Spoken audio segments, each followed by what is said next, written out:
अस्सलाम वालेकुम मेरे सादा से पाकिस्तानियों। मेरा नाम रेहान तारिक है और आप मेरा यूट्यूब चैनल और फेसबुक पेज देख रहे हैं। करोड़ हा दरूद आकाए दो जहां नबी मेहरबा मोहम्मद मुस्तफ़ा सल्लल्लाहु अलैहि वसल्लम पर। इस दुआ और इस उम्मीद के साथ इस व्लॉग का आगाज करते हैं कि अल्लाह रब्बुल इज़्ज़त मुल्क पाकिस्तान को अपने हिफ्ज़ अमान में रखे। गुज़श्ता रात जब से ईरान और पाकिस्तान के माबैन तनाव बढ़ा है, हम गाहे गाहे आपको हर डेवलपमेंट से आगाह रखे हुए हैं और अपनी सहाफ़ती ज़िम्मेदारियों को निभाते हुए, सहाफ़ती उसूलों की पासदारी करते हुए, हर डेवलपमेंट को रिस्पॉन्सिबिलिटी के साथ आप तक पहुंचाने की कोशिश भी कर रहे हैं। ये इंतहाई बददियानती होती, नाइंसाफ़ी होती कि अभी जो इंपॉर्टेंट डेवलपमेंट हुई है, हम इसको मिस कर जाते और आप तक ना पहुंचाते।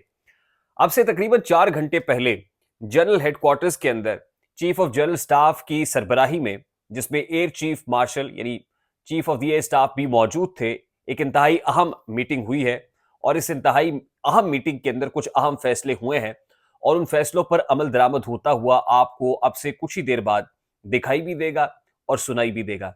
वो पाकिस्तानी मीडिया जो कल रात जिस वक्त हमने आप तक ये खबर पहुंचाई थी कि ईरान ने पाकिस्तान पर अटैक कर दिया है, खामोश है। अब दफ्तर खारजा के स्टेटमेंट्स को रिपोर्ट भी कर रहा है। खास तौर पे निगरान वजीर खारजा और ईरानी वजीर खारजा के माबैन जो टेलीफोनिक राब्ता हुआ है, वो भी मंजर आम पर आ गया है। उसके मिनट्स भी आउट हो गए हैं, लेकिन अभी भी कुछ बातें ऐसी हैं जो सादा से पाकिस्तानियों से पिन्हा रखी जा रही हैं, बयानी ही रिपोर्ट नहीं की जा रही हैं, फिल्टर्ड इंफॉर्मेशन आप तक पहुंच रही है। हम ये कोशिश कर रहे हैं वो तमाम तर सूरत हाल आपको रिस्पॉन्सिबिलिटी के साथ इन रिस्पॉन्सिबल मैनर पहुंचाएं। और जाहिर है हमारी जो स्टेट है उसकी सालमियत का भी सवाल है, तो कुछ ऐसा इंतशार नहीं होना चाहिए, कुछ ऐसा मामला नहीं होना चाहिए जिससे हमारी जो सैंक्टिटी है या स्टेट की सैंक्टिटी है वो मजरू हो। तो इन रिस्पॉन्सिबल मैनर इन नाजुक हालात के अंदर बहुत जरूरी है कि इंफॉर्मेशन को शेयर किया जाए। अदरवाइज फ्लो ऑफ इंफॉर्मेशन इतना ज्यादा है कि उस दौरान फेक न्यूज को और रियल न्यूज को जांचना परखना बहुत मुश्किल हो जाता है। मेरे सादा से पाकिस्तानी इससे पेशतर कि मैं बाकायदा तौर पर अपने इस व्लॉग का आगाज करूं, मैं इंतहाई अदब से आपसे रिक्वेस्ट करूंगा कि अगर आपने हमारा चैनल सब्सक्राइब नहीं किया है तो चैनल को सब्सक्राइब कर ले। अगर वीडियो पसंद आए तो लाइक और शेयर करना इसलिए जरूरी है कि हमारा मैसेज ज्यादातर लोगों तक पहुंच सके, मैसेज तक हमारा मैसेज पहुंच जाए।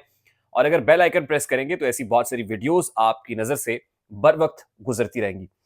मेरे सादा से पाकिस्तानियों, ईरानियन वजीर खारजा की तरफ से एक स्टेटमेंट सामने आया है और ईरानी वजीर खारजा की तरफ से यह कहा गया है कि अगर पाकिस्तान ने ईरानी जो मुल्क की सालमियत है उसको चैलेंज किया, यानी हम पर कोई अटैक किया, तो ये हमारी सालमियत को चैलेंज करने के मुतरादिफ होगा और फिर हम रिटेलिएट करेंगे, हम भरपूर जवाब देंगे। अब जिस वक्त ईरानी वजीर खारजा ने ये स्टेटमेंट दिया है वो वक्त बड़ा अहम है, नोट कर लीजिएगा। अब से तकरीबन 1.5-2 घंटे पहले का ये स्टेटमेंट है, रीसेंट स्टेटमेंट है ईरानी वजीर खारजा का। लेकिन उससे भी जरा 1.5-2 घंटे पहले जो स्टेटमेंट ईरानी वजीर खारजा ने दिया, यूं लग रहा है कि जैसे ईरान भी अब मुख्तलिफ पैंतरे बदल रहा है, मुख्तलिफ चालें बदल बदल के अपने आप को कवर अप करने की कोशिश कर रहा है। ईरानी वजीर खारजा की तरफ से कहा गया कि जी हम पाकिस्तान की जो नेशनल सैंक्टिटी है, ये सिक्योरिटी है, हम बिल्कुल उसको ब्रीच नहीं करना चाहते, हम बिल्कुल उसको मानते हैं, तस्लीम करते हैं। हमारा मकसद पाकिस्तान की सिक्योरिटी को चैलेंज करना नहीं था, बल्कि हमारा मकसद एक कॉमन एजेंडा था, अपने कॉमन दुश्मन को जो है यहां से मार भगाना था, उसको चैलेंज करना था। और वो कॉमन दुश्मन असल में वो रेफर कर रहे हैं, वो रेफर एक और चीज को कर रहे हैं और खासतौर पे वो कह रहे हैं कि जी यहाँ पर इजरायली एलिमेंट मौजूद है, यहाँ पर जो मिलिटेंट विंग मौजूद है ये असल में इजरायली एलिमेंट है और इसराइल इनको ईरान के खिलाफ मैदान में उतारना चाहता है। अब आप सोच रहे होंगे कि गजा के अंदर जो कुछ हो रहा है, फिर उसमें ईरानी जो फॉरेन मिनिस्टर है वो वाजे कर देते हैं कि this has nothing to do with Gaza, ये एक लार्जर गेम प्लान है।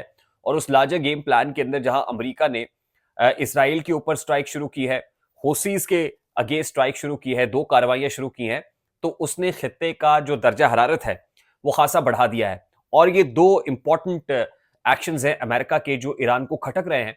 और इन एक्शंस के अगेंस्ट जो काउंटर एक्शन ईरान ने लिया है, उसी सिलसिले में वो कहते हैं कि आपको हमारी इराक के अंदर कार्रवाई भी दिखाई देगी और फिर सीरिया के अंदर या शाम के अंदर जो कार्रवाई हमने की है वो भी इसी सिलसिले की कड़ी है। और ये लड़ाई आज नहीं शुरू हुई, बल्कि ये लड़ाई 70 साल पुरानी है। वो कहते हैं कि ये जो हमारी दुश्मनी है वो 70 साल पुरानी दुश्मनी है, रेफर कर रहे हैं जब से इसराइल को कुछ लोगों ने तस्लीम किया। और फिर वो कहते हैं कि खास तौर पे जो मिडिल ईस्ट के अंदर कुछ लोगों ने इसराइल को तस्लीम किया है, वो इंतहाई धोखेबाजी है और उन लोगों को ना तो आज कोई फायदा होगा और ना ही कल वो फायदे की कोई उम्मीद रखें। तो इन 2 बुनियादी एजेंडास को लेके जो अमेरिका की तरफ से हुसीज और इसराइल की मदद से फलस्तीनियों के ऊपर शुरू लॉन्च किया है। वो कह रहे हैं कि ये ऐसा गेम प्लान है कि जो ईरान को खटक रहा है और ईरान असल में मुस्लिम उम्मा का निगहबान बनकर ये अटैक कर रहा है। भाई अब ईरान जो पैंतरा बदल रहा है और मुस्लिम उम्मा का वोट ये कहकर लेने की कोशिश कर रहा है कि असल में हम तो आपके हामी हैं, हम आपके हामी और मददगार हैं, हम आपके लिए खड़े हुए हैं, हम आपके लिए जंग लड़ रहे हैं। और भाई आप पहले किसी को लूप में तो लेते हैं। आप तमाम तरह आलमी कवानीन की खिलाफ वर्जी करते हुए किसी मुल्क के अंदर नकब लगाते हैं, उसको बताए बगैर रात की तारीकी में ये स्ट्राइक्स करते हैं और आप ये कहते हैं हम आपके भले के लिए कर रहे हैं, आपकी बेहतरी के लिए कर रहे हैं। ये कैसा पैंतरा है, ये कैसी चाल है, ये मुझे समझ नहीं आई। और फिर अगर आप थोड़ा सा फैक्ट्स को स्ट्रेट रखें तो आप ये भी देख लीजिए कि आज तक अमेरिका और ईरान आपस में गीदड़ भपकियां तो लगाते रहे हैं, बहुत कुछ कहते रहे हैं। वो कहते हैं ना, बार्किंग डॉग्स सेल्डम बाइट। तो वो यही प्रॉब्लम है कि वो काटते नहीं है, वो गुर्राते तो बहुत ज्यादा है, भौंकते तो बहुत ज्यादा है, लेकिन काटते नहीं है एक दूसरे को। ना अमेरिका कभी इस तरह की स्ट्राइक करेगा, वो इराक को जिंदों के कब्रिस्तान में बदल देगा, अफगानिस्तान को खंडरिस्तान में बदल देगा। लेकिन ईरान के हवाले से अमेरिका बात तो करता है हमेशा, लेकिन कोई अटैक आपको देखने को नहीं मिलेगा। इसी तरह से इसराइल का भी यही मामला है कि कभी आपको ईरान के अगेंस्ट कोई ऐसा एक्शन दिखाई नहीं देगा जैसा वो क्लेम करते हैं। अब लार्जर गेम प्लान ये है कि खित्ते के अंदर इस वक्त जो जंग लगी हुई है, किसी ना किसी तरीके से पाकिस्तान को भी खींचकर ड्रैग करके इस जंग के अंदर उतारा जाए, इस आग के शोलों की लपेट में लाया जाए। और पाकिस्तान को मुलविस करना एक लार्जर गेम प्लान का हिस्सा भी है और ईरान की तरफ से बादिन नजर में बजाहिर ये लगता है कि एक चाल चली जा रही है। अब हमारे सोर्सेज ये कह रहे हैं कि पाकिस्तानी अथॉरिटीज की तरफ से माजी में, जैसे हमने ये तो यही सोचा था कि जैसे 2013 के अंदर हमने चुप साध ली थी, 2016 में चुप साध ली, ड्रोन पकड़ लिया, 2017 में पाकिस्तान एयरफोर्स ने एक ड्रोन मार गिराया ईरान का, बस यही तक रहेगा और हम एलामिया जारी करेंगे, खामोशी इख्तियार करेंगे और बात खत्म हो जाएगी। लेकिन अब से कुछ देर पहले हमारे निगरान वजीर खारजा जलील अब्बास साहब ने ईरानियन वजीर खारजा को टेलीफोन किया है और टेलीफोन करके जो असल में डिप्लोमेटिक लैंग्वेज होती है उस लैंग्वेज के अंदर ये समझा दिया है कि भाई पाकिस्तान रिटेलिएट करने का जो अपना हक दिफा है वो एक्सरसाइज करने का हक जो है महफूज रखता है और पाकिस्तान मुनासिब वक्त पर ईरान को जवाब भी देगा इन अ वेरी डिप्लोमेटिक मैनर। जलील अब्बास साहब ने ये कह दिया और उसी के बाद जो वजीर खारजा है ईरान के, उनको ये स्टेटमेंट देना पड़ा कि अगर पाकिस्तान की तरफ से कोई ऐसा अटैक होता है तो फिर ईरान भी खामोश नहीं बैठेगा। यानी इस वक्त जिस वक्त मैं आपसे मुखातिब हूं तो हालात मजीद कशीदा होने जा रहे हैं। पाकिस्तान में खासतौर पर जनरल हेडक्वार्टर्स के अंदर जो इजलास हुआ है, उस इजलास में पाकिस्तान एयरफोर्स को हाई अलर्ट रहने का, स्टैंड बाय करने का कह दिया गया है। जो जमीनी फोर्सेज हैं और फजाई फोर्सेज हैं, इवन जो हमारी बर्री, बहरी और फजाइया जो पाक फजाइया है, वो भी इस वक्त हाई अलर्ट पे हैं, स्टैंड बाय कर दी गए हैं।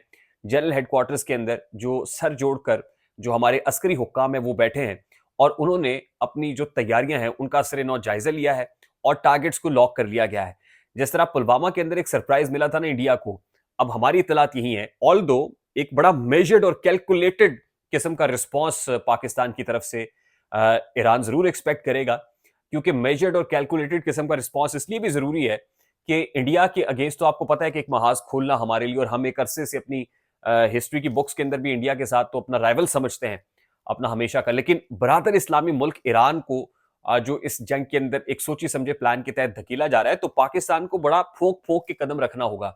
ये इंडिया के पुलवामा अटैक की तरह ये उतना जल्दी हो सकता है कि ना हो, उतना आसान ना हो, लेकिन बड़ा मेजर्ड और बड़ा कैलकुलेटेड और टाइमली रिस्पॉन्स देना पड़ेगा। और हमारे जरा ये बता रहे हैं कि रिस्पॉन्स आने वाला है। यानी अगर ये समझा जाए कि पाकिस्तानी अथॉरिटीज, अस्करी हुक्काम खामोश होकर बैठ जाएंगे और ऐसी चुप साध ली जाएगी, एक म्यूटेड रिस्पॉन्स होगा, तो अब की बार ये दावा सामने आ रहा है कि ऐसा होगा नहीं।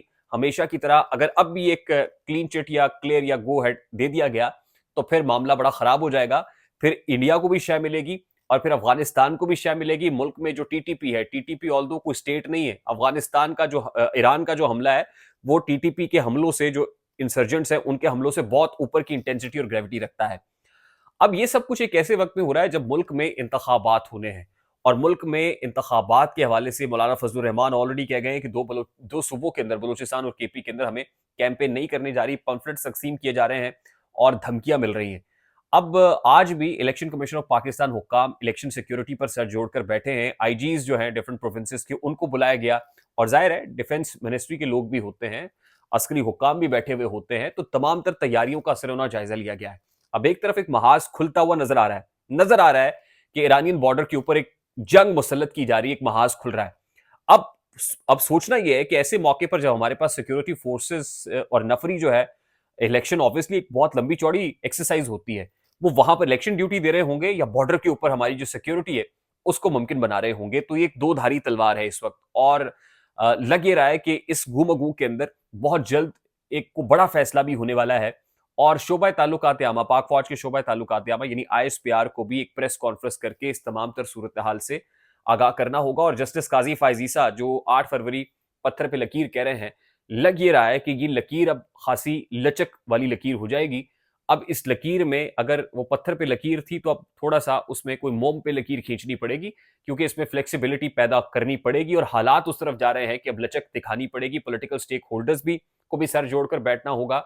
जो अस्करी हुकाम है उनको भी सर जोड़कर बैठना होगा, because sanity have to prevail for the sanctity of this country, otherwise बहुत मुश्किल हो जाएगा। वो कहते हैं ना कि अंधेरी रात आई है, सितारे डूब जाएंगे, वो तूफा उठने वाला है, किनारे डूब जाएंगे। मेरी मानो चलो मझधार में मौजों से टकराएं, मेरी मानो चलो मझधार में मौजों से टकराएं, वगरना देखना साहिल पे सारे डूब जाएंगे।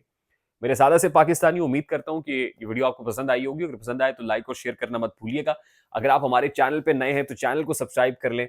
मुझे रेहान तारिक को इजाजत दीजिए। अपना बहुत सारा ख्याल रखिएगा। अस्सलाम वालेकुम।